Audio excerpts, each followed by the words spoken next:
Hello student, welcome back to my channel Fair of Maths Atail Maza. In this video we will see application of definite integration, that is exercise 5.1. So let's start student, but before that don't forget to like and subscribe my channel. Exercise 5.1 question number 6 and question number 7. ये बेटा आपका exercise 5.1 question number 6 and question number 7. In question number 6 and 7 we have to find the area between the curves y square equals to 16x and y square equals to x. बेटा आपके exercise 5.1 में ये remaining question है, question number 6 and question number 7. इसके पहले के videos में question number 1 to 5 cover किया बेटा. यहाँ कहीं तो भी प्लेलिस्ट का आई बटन आएगा, ज़रूर से जाके बेटा वो वीडियो देखें और बेसिक भी लिया है. तो जब आप वो वीडियो देखोगे तभी आपको बेटा आज का वीडियो समझ में आएगा. ठीक है, so let's start student. Very first question number 6. In question number 6 we have to given that y square equals to x. अब ये y square equals to x क्या होता है बेटा? जनरली क्लास में ये देखने आया है कि आपको ये जो टाइप का कर्व होता है y square equals to x, बच्चों को ये पता नहीं होता है बेटा. सो मैं आपको बता दूँ, ये टाइप का जो कर्व होता है वाई स्क्वायर इक्वल्स टू, ये जो कर्व होता है बेटा y square equals to 16x, y square equals to x, इस टाइप के कर्व्स को बोला जाता है पैराबोला. क्या बोलोगे बेटा इसको बोलोगे पैराबोला. जनरली ये स्टेट बोर्ड के बच्चों को पता नहीं रहता है. ओल्ड सिलेबस में एक चैप्टर हुआ करता था, उस चैप्टर का नाम था कोनिक सेक्शन. तो कोनिक सेक्शन में आपको ये 3 कर्व्स होते हैं कोनिक सेक्शन में basically. Number 1 parabola, ellipse and hyperbola. ठीक है, सो अब न्यू सिलेबस में ये वाला जो चैप्टर है डिलीटेड है और इसके क्वेश्चन है, लेकिन 11th में बेटा ये कोनिक सेक्शन है. ठीक है, जनरली हम लोग 11th इतने ध्यान से पढ़ते नहीं है, तो हम लोग को इतना बेसिक नॉलेज होता नहीं है. सो आज के वीडियो के लिए जस्ट मैं आपको थोड़ा सा बेसिक बता देता हूँ. इस टाइप का जो कर्व होता है बेटा, यू शेप का जो कर्व होता है, ये जो यू शेप का कर्व होता है इसको बोला जाता है पैराबोला. और ये स्पेशल टाइप का पैराबोला है, ये राइट हैंडेड पैराबोला है, राइट हैंडेड. ठीक है, so there are 4 shapes of parabola. 4 shapes के बेटा पैराबोला है. Number 1 right handed parabola, left handed parabola, upward parabola, downwards parabola. ठीक है, right handed, left handed, upwards, downwards. So 4 shapes होते हैं. 4 शेप्स मैं आपको जस्ट बता देता हूँ शॉर्ट में. इसको बोला जाएगा बेटा राइट हैंडेड, इधर बना तो लेफ्ट हैंडेड, ऊपर बना तो अपवर्ड और नीचे बनाया तो डाउनवर्ड्स. तो ये 4 शेप्स होते हैं बेटा पैराबोला के, जिसमें फर्स्ट वाला जो है आपके सिलेबस में मोस्ट ऑफ द क्वेश्चन में आपको देखने के लिए मिलेगा राइट हैंडेड. और इसका जो स्टैंडर्ड इक्वेशन है ये है y square equals to 4ax. ये इसका स्टैंडर्ड इक्वेशन है बेटा. इसका इक्वेशन आता है y square equals to -4ax. Negative direction में, इसलिए हम लोग क्या करते हैं इसको माइनस. अपवर्ड का इक्वेशन आता है x square equals to 4by. Upward ऊपर है, सिमेट्रिकल अबाउट एक्स एक्सिस. अच्छा, ये चीज़ भी हमको समझना पड़ेगा बेटा. पहले मैं आपको इक्वेशन बता देता हूँ, देन आपको मैं सिमेट्रिकल के बारे में डिस्कस करता हूँ. ये आएगा बेटा x square equals to -4by. सो ये 4 शेप्स है पैराबोलास की. ठीक है, सो ये तो कहीं ना कहीं हमको देखने के लिए मिल जाएगा, लेकिन हमारे ये स्टेट बोर्ड में हमको यही वाला पैराबोलास गिवन होता है y square equals to 4ax. तो हमको इसको बहुत अच्छे से देखना है बेटा. ठीक है, राइट हैंडेड पैराबोला बोला जाता है. अच्छा, यहाँ पर एक और चीज़ आती है बेटा सिमेट्रिकल. जैसे मेरा पैराबोला जो है, ये जो यू शेप का कर्व है, इसका नाम हमने रख दिया पैराबोला. सो ये यू शेप का जो कर्व है बेटा, ये यू शेप का जो कर्व है इसको बोलता है पैराबोला. और ये आपको एक चीज़ समझाता है. यहाँ पे देखो आप ध्यान से, यहाँ एक चीज़ समझ में आ रही है. कुछ पार्ट बेटा इसका ऊपर है और कुछ पार्ट इसका नीचे है. देखो थोड़ा सा पार्ट इसका, ये एक्स एक्सिस है आपका, ये एक्स एक्सिस है. ऊपर में कुछ पार्ट है और साथ ही साथ नीचे में कुछ पार्ट है. अच्छा, और एक चीज़ यहाँ पर समझने की बेटा कि दोनों पार्ट ना सेम है, दोनों पार्ट सेम है. सो दो पोर्शन बोलो या इसको पार्ट्स बोलो, ये सेम है. सो इस केस में इस वाली जो रीजन है इसको बोला जाएगा symmetrical curve about the x axis. मतलब आपकी जो ये कर्व है और ये रीजन जो है बेटा ये सिमेट्रिकल है about the x axis. Symmetrical का मतलब होता है सेम शेप बनना ऊपर भी और नीचे भी, ठीक है। तो जस्ट हमको एक्सिस देखना होता है कौन से एक्सिस पे ये सिमेट्रिकल है। सो यहाँ पर नहीं क्लियरली दिख रहा है एक्स एक्सिस पे क्या है बेटा, ये सिमेट्रिकल है। इसको मैं अगर ऊपर कर दूँ, ये शेप को मैं अगर ऊपर कर दूँ और यहाँ से एक लाइन ड्रॉ करके यहाँ कलर कर दूँ, तो ये सिमेट्रिकल हो जाएगा about the Y axis.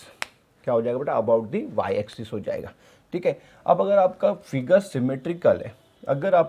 Symmetrical है, तो आपको क्या करना है, ध्यान से देखोगे बेटा। अब हमको ये चीज़ समझ में आ गई कि हमारा जो गिवन कर्व है वाई स्क्वायर इक्वल्स टू, ध्यान से देखना, y square equals to x, ये एक पैराबोला है। और पैराबोला भी कैसा है, राइट हैंडेड पैराबोला है। मैं यहाँ लिख देता हूँ शॉर्ट में राइट हैंडेड पैराबोला। क्या बोलोगे बेटा इसको, right handed parabola, symmetrical about x axis. ये भी लिखता हूँ आपके लिए, सिमेट्रिकल अबाउट एक्स एक्सिस। किसको सिमेट्रिकल है बेटा, ये एक्स एक्सिस को सिमेट्रिकल है, सिमेट्रिकल अबाउट एक्स एक्सिस। देखो सारी चीज़ बेसिक सारा क्लियर रखो बेटा, बेसिक क्लियर रखोगे तो ही आपको क्वेश्चन समझ में आएंगे, ठीक है। अब यहाँ पे सबसे अच्छी बात ये है कि रीजन का जो लिमिट्स है बेटा, लिमिट्स हमको गिवन है x equals to 0 and x equals to 4। मतलब हमारा रीजन जो लाई कर रहा है ये x एक्सिस पे लाई कर रहा है, x एक्सिस पे लाई कर रहा है, x एक्सिस पे लाई कर रहा है। मतलब we have to integrate the given function with respect to x। Function बोलो, ठीक है, कर्व बोलो, तो ज्योमेट्री में बात करते हो तो कर्व बोला जाता, लेकिन जब आप इसको इंटीग्रेट करोगे विथ रिस्पेक्ट टू x तो मैंने उसको क्या बोल दिया, फंक्शन। तो ये सारी चीज़ें आपको बेटा आपको भी आना चाहिए समझ में। सो यहाँ पर आपको क्या करना है, आपका जो गिवन फंक्शन है y square equals to x, इसको इंटीग्रेट करना है विथ रिस्पेक्ट टू एक्स। क्यों इसको इंटीग्रेट करना है विथ रिस्पेक्ट टू एक्स, क्योंकि रीजन जो है बेटा आपका लाई कर रहा है एक्स एक्सिस पे, एक्स एक्सिस पे लाई करेगा तो इसको इंटीग्रेट करोगे with respect to x given function को। If your region lie on y axis, then we will integrate with respect to y।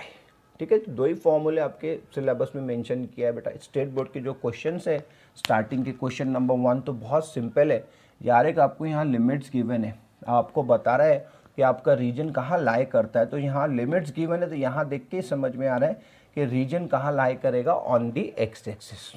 Okay बच्चों, सो ये पैराबोला है, राइट हैंडेड पैराबोला है, सिमेट्रिकल अबाउट एक्स एक्सिस। यहाँ ये वाला point बहुत काम का बेटा, सिमेट्रिकल अबाउट एक्स एक्सिस है। मतलब जितना पोर्शन ऊपर बन रहा है, जितना पोर्शन देखो आप, जितना पोर्शन यहाँ पर ऊपर है सेम पोर्शन नीचे है, ठीक है, और ये सिमेट्रिकल है अबाउट दी एक्स एक्सिस। सो आपको इस केस में करना क्या है, सबसे पहले तो ध्यान में रखो बेटा, यहाँ पर आ जाएगा फॉर्मूला नंबर 1। कौन सा है आपका फॉर्मूला नंबर, बता रहा हूँ। Therefore we have first formula use करोगे, रिक्वायर्ड एरिया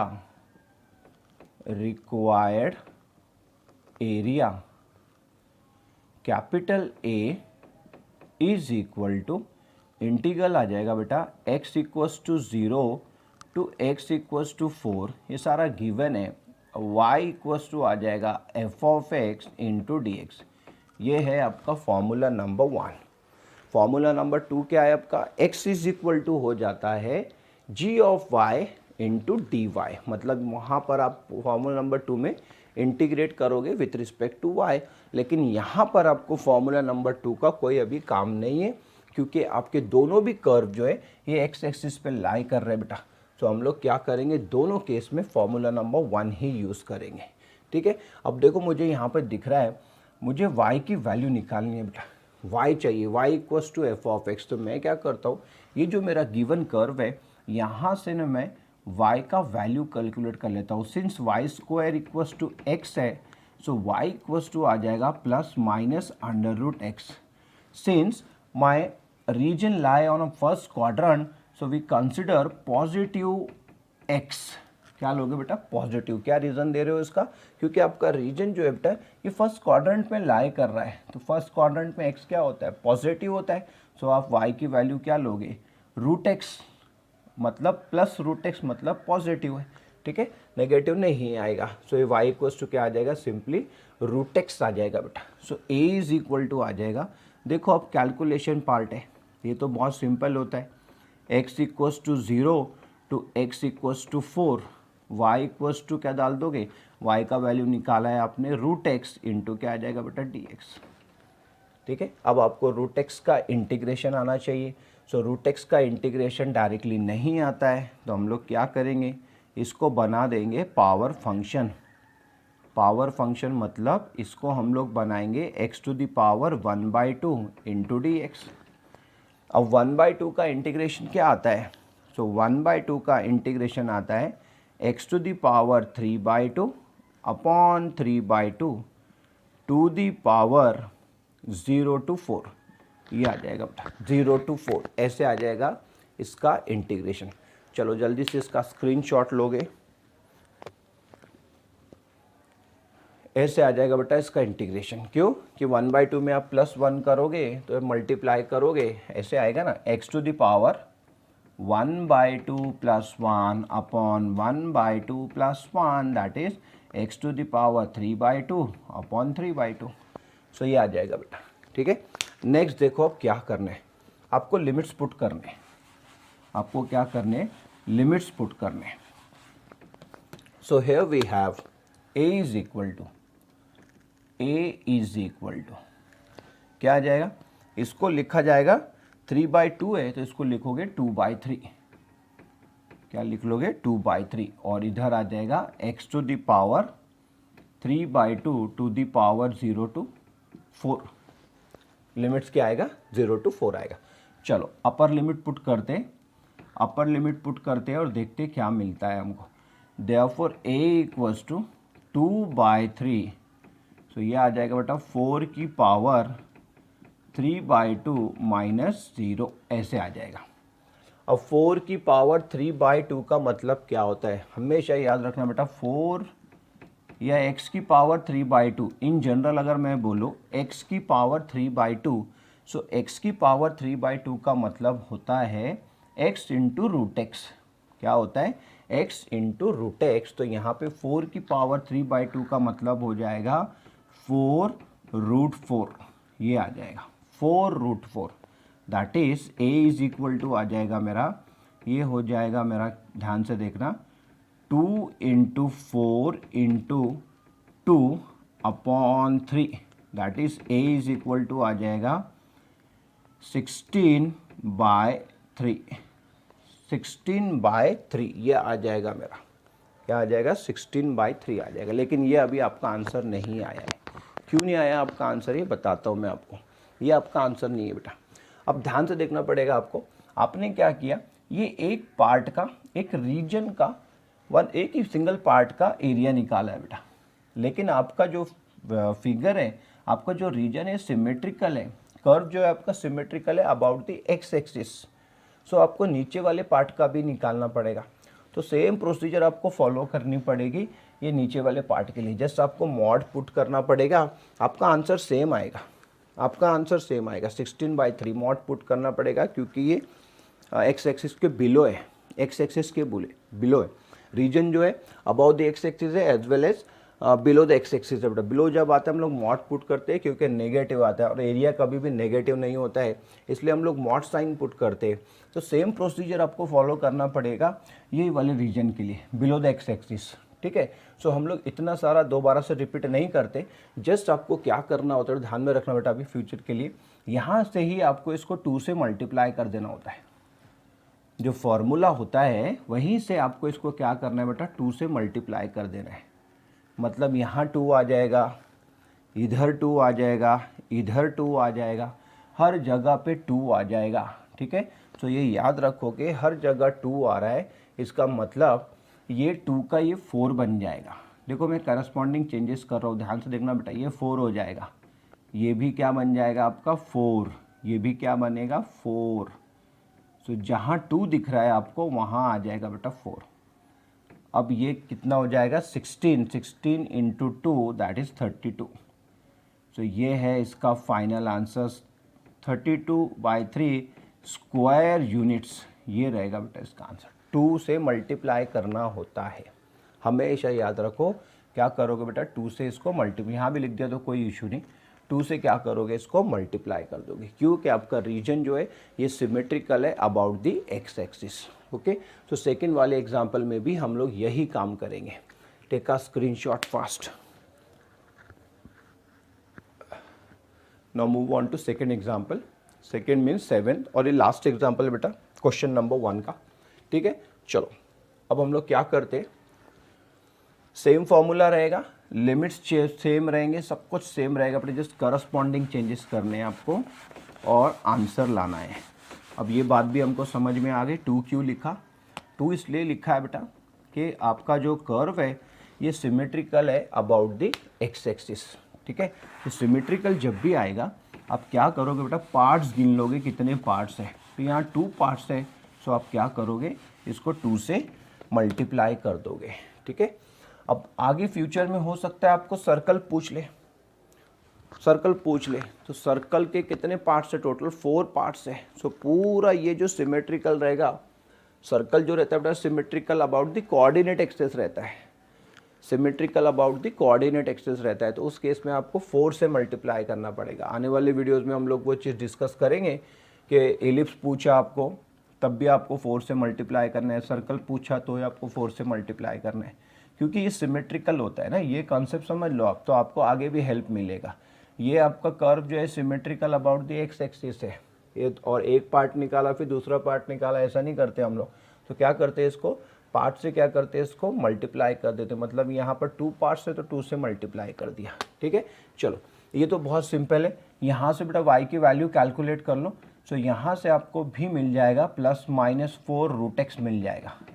ठीक है, फिर आपका क्वाड्रेंट जो है फर्स्ट, आपका जो रीजन, आपका जो कर्व है और रीजन जो है line of first quadrant, so we have y equals to क्या ले लोगे, 4 रूट एक्स ले लोगे, क्या ले लोगे, 4 रूट एक्स। चलो इसको 4 रूट एक्स को सब्स्टिट्यूट करते और देखते क्या आता है।